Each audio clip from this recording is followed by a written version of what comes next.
Hello guys, Hello guys, welcome to my Facebook channel. welcome to my fancy like a fancy.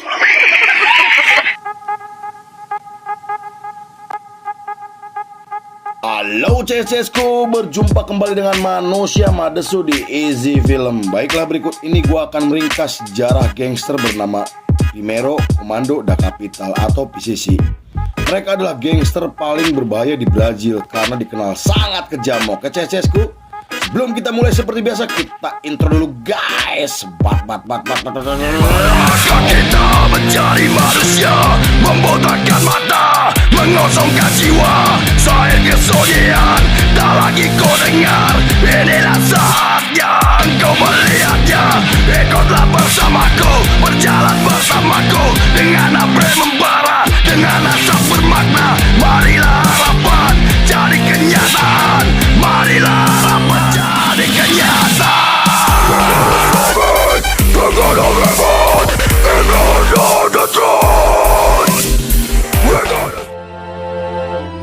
A grade os prende, mas não prende, eu não virei as costas. Os amigos de la vida me ensina. Scene dibuka oleh dua orang pria Brazil bernama Cesar Augusto Roriz da Silva atau Cecina dan Jose Mauricio Flesio yang juga dikenal sebagai Gelio. Mereka adalah penjahat kelas kakap yang dipenjara karena kasus penculikan, pemerasan, perampokan, dan pembunuhan. Reputasi mereka sebagai penjahat berbahaya membuat mereka cukup disegani dan memiliki banyak pengikut. Saat itu Brazil memang dikenal sebagai negara sepak bola yang telah melahirkan banyak pemain hebat seperti Pele, Ronaldo, dan masih banyak lagi. Olahraga tersebut sangat disukai oleh masyarakat dan menjadi olahraga favorit bagi para tahanan di Brazil yang membuat Cecina dan Gelio membentuk tim sepak bola bernama The Capitals. Pada tahun 1993, kepala sipir mengadakan turnamen sepak bola untuk merayakan kemerdekaan negara di Brazil. The Capitals ikut dalam turnamen tersebut dengan menggunakan kaos putih bertuliskan PC di dada kirinya. Namun karena kalah dan dihina oleh tahanan blok lain, mereka kemudian membuat kerusuhan dan membunuh penjahat paling ditakuti di penjara tersebut. Konon mereka juga menghabisi para politisi korup yang berada di tahanan hingga memenggal wakil kepala sipir yang kepalanya ditancapkan di tiang bendera. Hal itu membuat sipir penjara melakukan tindakan brutal dengan menembaki para tahanan menggunakan senapan mesin. Kejadian tersebut dianggap sebagai tragedi paling mengerikan yang menewaskan lebih dari 50 tahanan. É o que mata os polícias. Shown missing repeatedly using stun guns on violence is rifle. Prison riots left dozens of inmates. Akibat dari kejadian tersebut, Cecina dan Gelio dipindahkan ke penjara terketat di Brazil dan di sana mereka malah membentuk geng penjara bernama Primeiro Comando da Capital atau PCC. Hal itu mereka lakukan karena ingin memerangi penindasan di dalam sistem penjara dan berencana ingin membalas kematian 111 tahanan yang dibantai oleh polisi militer di penjara Sao Paulo 2 tahun yang lalu. Di periode tersebut, tepatnya di tahun 1994, mereka menyatukan para tahanan menjadi satu organisasi agar tidak saling membunuh. Mereka membuat peraturan, slogan bahwa saudara tidak akan membunuh saudara sendiri dan kejahatan yang mereka ciptakan hanya demi perdamaian, keadilan, dan kebebasan. Mereka juga mengadopsi simbol Taizitu dari Tiongkok sebagai logo karena melambangkan kebaikan, kejahatan, dan kebijaksanaan. Menurut beberapa sumber, PCC mempunyai struktur organisasi seperti Yakuza karena dikendalikan oleh pemimpin tertinggi yang dikenal sebagai Sintonia Gerald Feinel. Mereka juga memiliki pemimpin cabang yang dikenal Sintonia sehingga memiliki divisi khusus yang bertanggung jawab atas wilayah masing-masing. Meski begitu, semua keputusan harus mendapat izin dari pemimpin tertinggi untuk mencegah pengkhianatan atau kudeta. Selain itu, pemimpin cabang wajib mengawasi atau mengontrol aktivitas anggotanya baik itu di luar maupun di dalam penjara. Lalu untuk bergabung sebagai anggota, mereka harus mematuhi peraturan yang telah ditetapkan seperti setia sampai mati, tidak berkhianat, tidak memukul perempuan, dan tidak menjadi informan polisi. Mereka wajib membayar uang bulanan untuk biaya pengacara dan membantu keluarga anggota yang sedang membutuhkan. Namun jika ada yang melanggar, mereka akan mendapatkan hukuman seperti diasingkan atau dipukuli. Bahkan untuk para pengkhianat, mereka akan dibunuh atau disiksa sampai mati agar anggota lain tidak melakukan hal yang sama.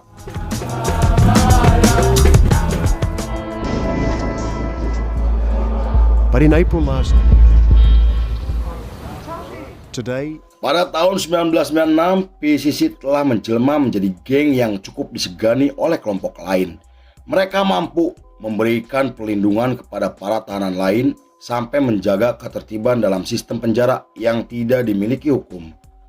Mereka juga sering memukul tahanan yang direndahkan dan menjadi penengah di saat para tahanan sedang terlibat masalah. Meski begitu, mereka sangat membenci tahanan kasus pencabulan atau pemerkosaan yang mereka anggap sebagai kasus menjijikan. Pada tahun 1999, seorang perampok bank bernama Marcos atau Marcola memutuskan bergabung dengan PCC dan kemudian dipilih sebagai salah satu pemimpin karena pengalamannya. Di periode tersebut, PCC telah memiliki lebih dari 5.000 anggota yang tersebar di 15 penjara. Marcola kemudian dipercaya oleh para petinggi untuk mengendalikan anggotanya yang berada di luar penjara, dan sejak saat itu Marcola mulai mengembangkan bisnis kriminalnya hingga kelompok tersebut kemudian menjual narkoboy dalam jumlah yang sangat besar dan menggunakan aksi kekerasan untuk menyingkirkan lawan bisnisnya. Aksi tersebut menjadikan mereka sebagai satu-satunya geng yang mendominasi di kota Sao Paulo, Brazil.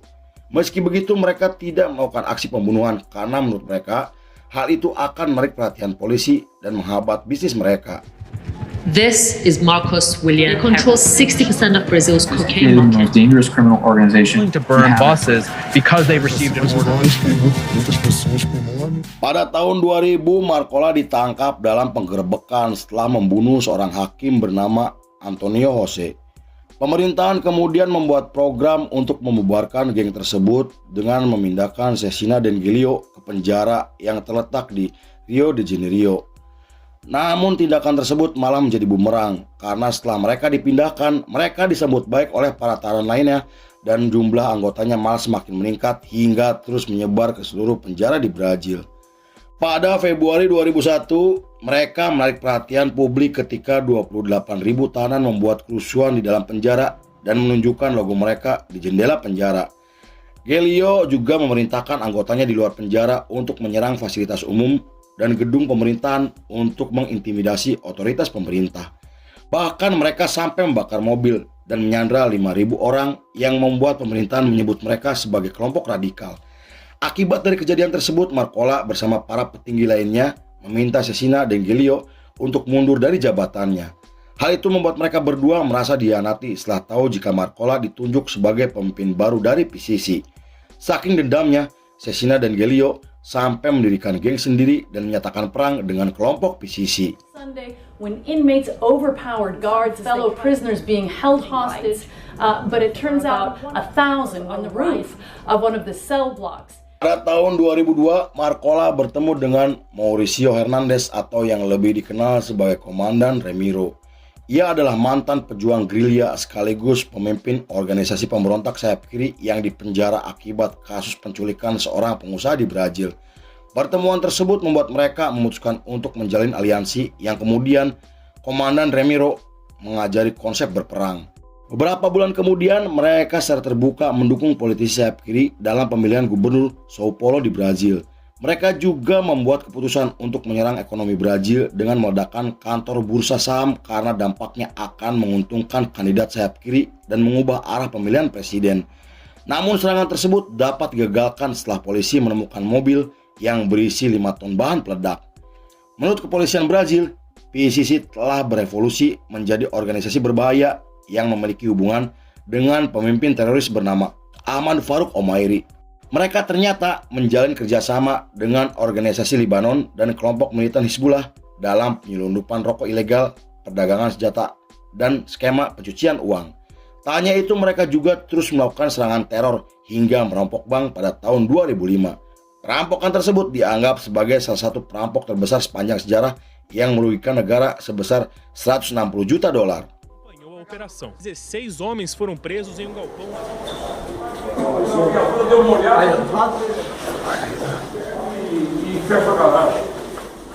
Pada tahun 2006, setelah Cesar, mantan pemimpin mereka, meninggal dunia, mereka menyerang kantor polisi dan kantor pengadilan untuk menanggapi rencana pemerintahan yang akan memindahkan para tahanan ke penjara dengan keamanan tingkat tinggi. Beberapa pengamat menggambarkan serangan tersebut sebagai serangan paling brutal dan paling berdarah yang pernah terjadi di Brazil, dan jika dilihat secara historis, PCC adalah geng yang bertanggung jawab atas beberapa kasus kejahatan seperti pembunuhan, perampokan bank, perdagangan narkoboy, penculikan, pencucian uang, penyuapan, dan masih banyak lagi. Karena hal itu mereka dianggap seperti kartel atau mafia karena mampu mempengaruhi sistem politik dan memiliki pengaruh untuk ekonomi di Brazil. Pada tahun 2008, PCC memanfaatkan krisis ekonomi di Venezuela untuk membeli senjata api yang murah agar bisa dijual ke militer secara rahasia. Mereka juga merekrut para pengungsi Venezuela untuk menyelundupkan mancai, rokok palsu, senjata, dan amunisi ke Brazil melalui jalur darat. Selain itu, mereka menjalin kerjasama dengan kelompok kriminal Bolivia untuk mendistribusikan kokain berskala besar di Brazil. Menurut survei yang dirilis pada tahun 2010, mereka telah mengantongi keuntungan sebesar 50 miliar dolar hanya dalam waktu 5 tahun, dan otoritas Brazil menunjukkan bahwa mereka telah mengendalikan pasar narkoba dan obat-obatan terbesar di dunia. Konon mereka menyumbangkan uang sebesar 1 miliar dolar per tahun agar pemerintahan tidak mengusik bisnis mereka. Pela TV, as cenas de violência, secretário de Segurança de São Paulo, os atentados, Alteras Camacho, o Marcolas, carros e bases da Polícia Militar. Pada tahun 2012, polisi militer menggelar operasi pembersihan setelah seorang polisi ditembak mati oleh anggota PCC bernama Anderson Mihano. Operasi tersebut menewaskan 6 anggota PCC termasuk Anderson. Mendengar hal itu, Marcola kemudian memerintahkan pasukannya untuk menyerang balik dengan menembaki kantor polisi, fasilitas umum, dan membunuh para polisi yang tidak bertugas. Serangan yang mereka lakukan selama 2 minggu telah menewaskan 100 polisi dan 700 warga sipil yang tidak bersalah, hingga membuat para polisi kemudian menangkap lebih dari 100 anggota PCC. 4 tahun kemudian, tepatnya di tahun 2016, mereka menggelar pertemuan dengan kelompok Komando Vermelho untuk melakukan aksi gencatan senjata. Tapi permintaan tersebut ditolak yang membuat PCC merangkul geng lain untuk melawan mereka. Masalah tersebut semakin membesar setelah 20 anggota mereka dibantai di dalam penjara oleh kelompok lain yang bersekutu dengan Komando Vermelho. Mereka akhirnya membalas aksi tersebut dengan menculik, memutilasi, memenggal, dan membakar hidup-hidup 50 anggota dari kedua geng tersebut. Fica lá na nossa posição. Não, os caras vão subir de novo. Pada tahun 2021, Departemen Amerika menyebut mereka sebagai sindikat kriminal yang memiliki hubungan dengan mafia Italia. Selain memasok narkoboy ke Eropa, mereka juga memiliki jaringan narkoboy di Afrika yang membuat mereka dianggap sebagai salah satu organisasi kriminal paling kompleks di dunia. Kemudian polisi internasional melakukan operasi besar-besaran untuk menangkap anggota mereka yang tersebar di 4 negara. Bahkan pada tahun 2023, polisi dan badan intelijen berhasil menangkap 11 anggota yang telah merencanakan pembunuhan para pejabat di Brazil dan menemukan dokumen juga foto anggota mereka yang sedang dilatih oleh tentara rakyat Paraguay. Karena itu, Marcola dan 20 senior PCC dipindahkan ke penjara super ketat di mana Marcola harus menjalani hukuman penjara selama 324 tahun. Pada tahun 2024, polisi berhasil mengungkap rencana pembunuhan petugas yang akan dilakukan oleh 2 petinggi PCC bernama Abel atau Vidaloka dan Roberto Soriano atau Tirika. Saat persidangan, hakim menunjukkan rekaman suara Tirisa dan Marcola yang sedang membahas pembunuhan sipir wanita. Selain itu, mereka juga terlibat dalam beberapa kasus kriminal seperti pembunuhan, pencucian uang, dan konspirasi yang membuat Vidaloka dan Tirika dijatuhi hukuman penjara selama 31 tahun.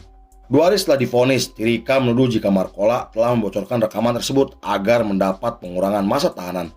Kecewaan tersebut membuat Tirika dan Vidaloka memutuskan untuk membentuk geng sendiri dan menyatakan perang terhadap geng PCC. Tak hanya itu, mereka juga menjalin aliansi dengan Komando Vermelho yang merupakan musuh buyutan dari PCC. Lalu film pun selesai. Pia brota, pelo jaca tudo dos, esse é o pitch de menorzão no crime. Toda piranha gostosa jogando por o que pode. Favela do chique rolê na favela.